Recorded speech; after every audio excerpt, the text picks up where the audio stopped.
The silver crash from $121 down to $64 wasn't T what the world told you it was. It wasn't the bull market dying. It wasn't silver finally collapsing. And it definitely wasn't proof that the entire rally was fake. What happened was something far more mechanical and far more revealing. Because silver didn't fall because smart investors abandoned it. Silver fell because gamblers using borrowed money were forced to sell at any price. And once you see the data behind this crash, you will never look at silver price drops the same way again. Most retail investors think price crashes happen for one simple reason.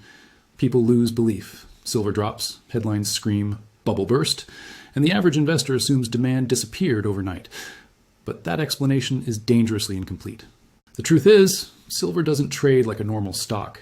Silver is one of the most heavily leveraged commodities on Earth, and that leverage creates artificial price collapses that have nothing to do with physical reality. Here's the problem. On the COMEX futures exchange, traders can control massive silver positions with only a tiny fraction of their own money. Some participants put down 5% and borrow the other 95%. That means they are trading with nearly 20 times leverage. So a trader with just $1,000 can control almost $20,000 worth of silver exposure. If silver rises 5%, they double their money. But if silver falls 5%, they are completely wiped out. And unlike long-term investors, they don't get to wait it out. The exchange forces them out immediately through margin calls. Now imagine thousands of these traders getting margin called at the same time. They are forced to dump contracts. That dumping pushes price lower. Lower price triggers more margin calls. More margin calls trigger more forced selling. And suddenly, the market enters a waterfall liquidation spiral. This is what most investors miss. The crash wasn't about silver becoming worthless. The crash was about the future system mechanically ejecting over-leveraged speculators. It was a stampede, not a change in fundamentals. And that misunderstanding causes retail investors to panic at the exact wrong moment. Now here's where this gets even more shocking. Because while everyone was watching silver collapse on a screen, the real silver market was sending the opposite message. I'm talking about the physical market, the place where actual metal moves between industrial buyers, vaults, and global dealers. So I pulled data that almost nobody in mainstream finance talks about. And what I found made the futures crash look almost meaningless. First, open interest on COMEX collapsed by tens of thousands of contracts. That wasn't investors taking profits. That was leveraged players being liquidated. Then I checked China's futures market. Same exact pattern, a global leverage flush. But the real bombshell came when I looked at London lease rates. Lease rates are what professionals pay to borrow physical silver. In a normal market, lease rates hover around zero. Anything above 1% signals stress. Do you know what the lease rate hit during this crash? Over 4%. That is not normal. That is physical silver screaming scarcity. And then it got even crazier, because the forward market flipped into extreme backwardation, meaning buyers were willing to pay more for silver today than silver a year from now. That is deeply abnormal for a storable commodity. It means one thing: the world doesn't have enough silver right now. So while paper traders were forced to dump contracts, physical buyers were paying record premiums just to secure metal. The price crashed, but the shortage got worse. And once you understand that disconnect, you realize this crash may not have been the end. It may have been the reset before something much bigger. Let me walk you through what actually happened, step by step. Because once you understand the real mechanics behind the silver crash, it stops looking like a disaster and starts looking like a reset. Silver did not collapse because the world suddenly stopped needing it. Silver did not fall because the bull market was over. Silver fell because the futures market became overloaded with leverage. And when leverage breaks, it creates violent price moves that have nothing to do with physical reality. In the months leading up to the peak, silver rallied aggressively, climbing from the 30s into triple digits. Every time the price surged higher, more traders rushed in. Not long-term investors, not industrial users, speculators, people chasing momentum with borrowed money, trying to multiply gains through leverage. On the COMEX futures exchange, traders can control enormous silver positions with only a small fraction of their own capital. Some participants put down just 5% and borrow the remaining 95%. That is nearly 20 times leverage. It means a trader with $1,000 can control a $20,000 silver position. If silver rises 5%, they double their money. But if silver drops 5%, they lose everything. And here's the part most retail investors do not understand. When you are trading with leverage, you do not get the luxury of waiting. If the price moves against you, the exchange forces you out. That is called a margin call. Now imagine thousands of traders all using extreme leverage at the same time. The market becomes a powder keg. The moment volatility increases, the system begins to tighten. That is exactly what happened. As silver climbed rapidly, price swings became larger. When volatility rises, exchanges raise margin requirements. This is not manipulation. It is mechanical risk control. The exchange wants to make sure traders have enough capital to cover losses. Margins went from 5% to 8%, then 11%, then 15%, then 18%. Each increase was like tightening a noose around the most aggressive traders, because if you were controlling $100,000 worth of silver with only $5,000 of your own money, you had almost no cushion. When margins rise, traders face only two options: deposit more capital immediately or close their positions. Most speculators cannot deposit more. They are already stretched, so they sell. That selling pushes the price down. The lower price triggers margin calls on the next layer of leveraged traders. They sell too. That selling pushes the price even lower, triggering more margin calls. And suddenly, the market enters a liquidation cascade. This is the critical point. The market was not choosing to crash. The market was being forced to crash. It was mechanical liquidation, like dominoes falling in sequence.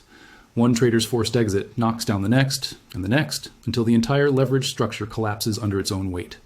Silver plunged from $121 to $64 in a matter of days.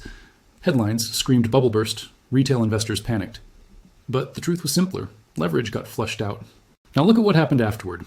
Open interest on COMEX collapsed. At the peak, silver futures open interest was near 176,000 contracts. At this point, I wanted to know if this was only happening in the United States. So I checked China's silver futures market. The pattern was identical. Open interest surged during the rally and collapsed during the crash. This was not one exchange malfunctioning. This was a global leverage flush. The gamblers were wiped out everywhere. But silver itself did not change. Supply did not change. Demand did not change. The physical deficit did not disappear. Only the leverage disappeared. That is the real story of the crash. It was not a fundamental breakdown. It was not the end of the bull market. It was the futures market forcing out over-leveraged players in the most violent way possible. And when you understand that, you realize something powerful. The crash was not silver becoming weak. The crash was silver becoming cleansed. The reckless speculators are gone. The forced sellers have been exhausted. The market is now held by participants with stronger hands, deeper capital, and longer time horizons. That is why this crash may not be the end of the story. It may be the reset before the next chapter. Now here is the truth that completely changes how you should see this silver crash. This was not the end of the bull market. This was not silver failing. This was the futures market purging leverage. Because when you strip away the headlines, strip away the panic, and strip away the emotional reactions, the data tells a very different story. The paper price collapsed, yes. But the physical market never confirmed that collapse. In fact, the physical market became even tighter during the crash. That is the key disconnect that most investors miss. Futures markets are dominated by speculators. Paper contracts can be created, traded, and liquidated instantly. They move on leverage, fear, and forced margin mechanics. But physical silver is different. Physical silver cannot be printed. It cannot be liquidated in seconds. It has to be mined, refined, transported, stored, and delivered. So when the paper market crashes, but the physical market gets tighter, you are witnessing a temporary distortion, not a fundamental breakdown. And that distortion creates opportunity. Look at what happened after the liquidation. Open interest collapsed. That means the most aggressive leveraged traders are gone. The weak hands have been flushed out. The cascade sellers have already sold. So the exact force that drove silver violently lower has largely exhausted itself. There simply are not enough over-leveraged speculators left to create another waterfall of the same magnitude.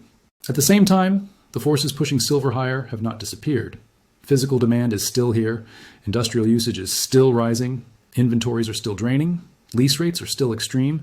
Backwardation is still screaming urgency. Those are not bearish signals. Those are structural bullish signals. Think about how unusual this combination is.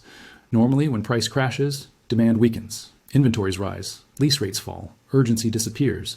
But in silver, we saw the opposite. Price collapsed, while physical tightness increased. That is not a market dying. That is a market coiling like a spring.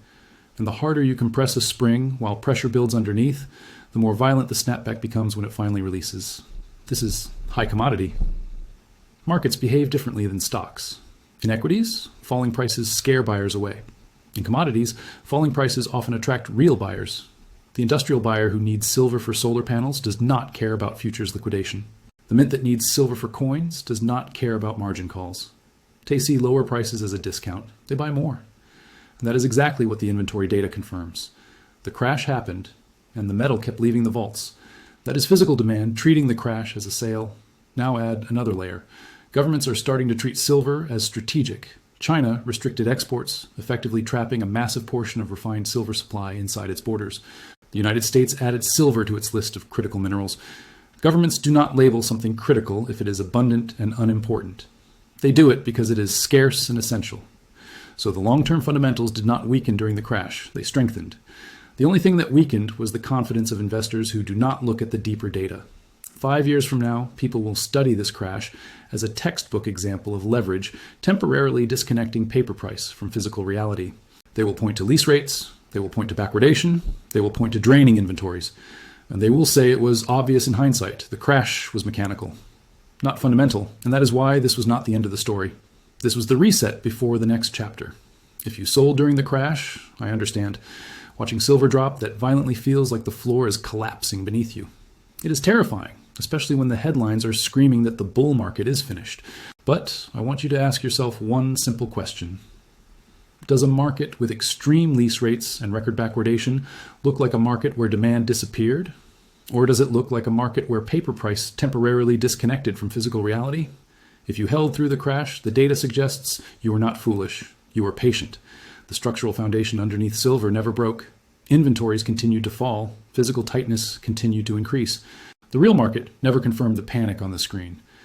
And if you have been watching from the sidelines, unsure of what to believe, this is the moment to start paying attention to the signals that professionals watch, not the narratives that mainstream media sells. Go verify the numbers yourself. Look up London silver lease rates, check backwardation readings, follow COMEX and Shanghai inventory reports. When you see the physical market screaming scarcity while paper markets shake out gamblers, it changes everything. So here's what I want from you. Drop a comment below saying silver isn't finished, because this community understands something most investors never will. This crash was not the end, it was the reset. And here's the part you need to remember. This story is not over. The crash was not the conclusion. It was the clearing event before the next phase begins. The speculators who were gambling with borrowed money have been wiped out. The forced sellers have already sold. The leverage that created the waterfall has been flushed from the system. But the metal is still disappearing. Inventories are still draining. Lease rates are still flashing red. Backwardation is still screaming urgency. The physical market is tighter now than it was before the crash. And when paper markets disconnect from physical reality, they do not stay disconnected forever. Eventually, price has to catch up to the fundamentals underneath. So the real question is not whether silver recovers. The real question is what happens when the next wave of buyers realizes the supply isn't there? What happens when industrial demand keeps rising while vault inventories sit near historic lows? What happens when the market finally understands that 64 powers was not the death of silver, but the floor being built for the next move higher? That is what I will keep tracking. Every lease rate update, every inventory report, every backwardation signal, because the next chapter in silver could be far more explosive than the last one. So if you want to stay ahead of what comes next, make sure you are here. Because the crash wasn't the end of the story, it was the moment the real story began.